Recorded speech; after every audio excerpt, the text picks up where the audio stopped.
حضرت علیہ کی ایسی حکمت جو زندگی بدل دے۔ پرانے زمانے کی بات ہے، مدینہ منورہ کا شہر سکون اور روحانیت سے بھرا ہوا تھا۔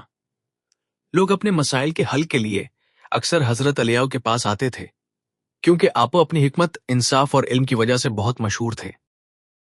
ایک دن کا واقعہ ہے، ایک امیر آدمی بہت پریشان حالت میں حضرت علیہ کے پاس آیا۔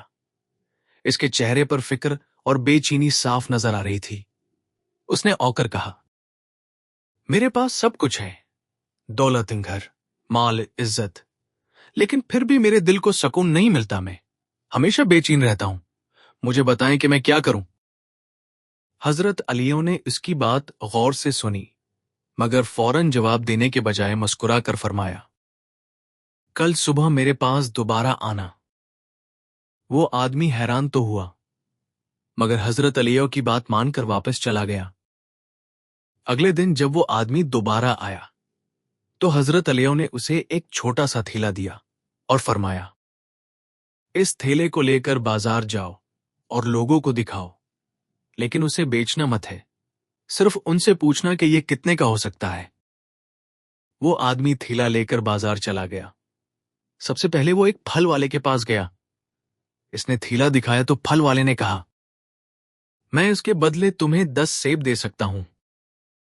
پھر وہ سبزی والے کے پاس گیا۔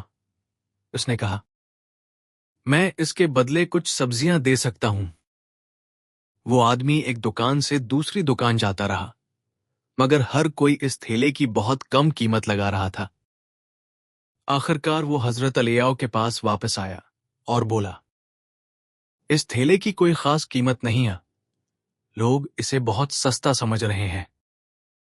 حضرت علیہ مسکرائے اور فرمایا، اب اس تھیلے کو سونا بیچنے والے کے پاس لے جاؤ۔ وہ آدمی دوبارہ بازار گیا اور اس بار سونار کے پاس پہنچا۔ جب اس نے تھیلا دکھایا تو سونار کی آنکھیں حیرت سے کھل گئیں۔ اس نے کہا، یہ تو بہت قیمتی چیز ہے، میں اس کے بدلے تمہیں ہزاروں دینار دے سکتا ہوں۔ وہ آدمی حیران رہ گیا۔ وہ فوراً حضرت علیہ کے پاس واپس آیا اور ساری بات سنائی۔ حضرت علیہ نے اسے دیکھا اور ایک گہری بات فرمائی، یہ تھیلا تمہاری مثال ہے۔ آدمی نے حیرت سے پوچھا، کیا مطلب؟ حضرت علیہ نے فرمایا، انسان کی قیمت اس جگہ سے ہوتی ہے جہاں وہ خود کو لے جاتا ہے۔ اگر تم اپنی قدر ان لوگوں کے درمیان لگاؤ جو تمہاری اصل قیمت نہیں جانتے تو وہ تمہیں سستا ہی سمجھیں گے، لیکن اگر تم اپنی قدر ان لوگوں کے پاس لے جاؤ جو علم اور سمجھ رکھتے ہیں تو وہ تمہاری اصل قیمت پہچان لیں گے۔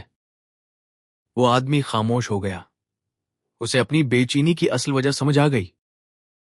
حضرت علیہ نے بات کو آگے بڑھاتے ہوئے فرمایا، تمہاری بے چینی کا سبب یہ نہیں کہ تمہارے پاس کم ہے، بلکہ یہ ہے کہ تم نے اپنی خوشی کو غلط جگہ پر تلاش کیا ہے۔ آدمی کی آنکھوں میں آنسو آ گئے۔ اس نے کہا، میں سمجھ گیا، میں دنیا کی چیزوں میں سکون ڈھونڈ رہا تھا، جبکہ اصل سکون تو اللہ کی یاد میں ہے۔ حضرت علیہ نے مسکرا کر فرمایا، انسان کی اصل دولت اس کا مال نہیں، بلکہ اس کا اخلاق اور اس کا دل ہوتا ہے۔ جو انسان اپنے رب کے قریب ہوتا ہے، اس کا دل ہمیشہ سکون میں رہتا ہے۔ وہ آدمی اس دن ایک نئی سوچ اور نئی زندگی کے ساتھ واپس گیا۔ اس نے اپنی ترجیحات بدلیں، اپنی سوچ کو بہتر کیا، اور آہستہ آہستہ اس کا دل سکون سے بھر گیا۔ ہاری زندگی ہمیشہ کے لیے بدل دے گی۔ اگر آج کی کہانی نے آپ کے دل کو چھو لیا ہو، اور اگر اس سے آپ کے ایمان میں ذرا سا بھی اضافہ ہوا ہو، تو ویڈیو کو ضرور پسند، لائک کرے، اور اگر آپ چاہتے ہیں کہ ایسی ہی ایمان افروز اور روح کو سکون دینے والی کہانیاں اب تک روزانہ پہنچتی رہے، تو ہمارے چینل کو ضرور سبسکرائب کرے اور گھنٹی کے نشان پر بھی ضرور کلک کرے، تاکہ ہر نئی کہانی کا پیغام سب سے پہلے اب تک پہنچ سکے۔ آپ کا ایک سبسکرائب ہمارے لیے صرف ایک نمبر نہیں، بلکہ یہ سواد الکاف جاریہ بھی بن سکتا ہے۔ اللہ تعالیٰ آپ کو دنیا اور آخرت کی کامیابی عطا فرمائے۔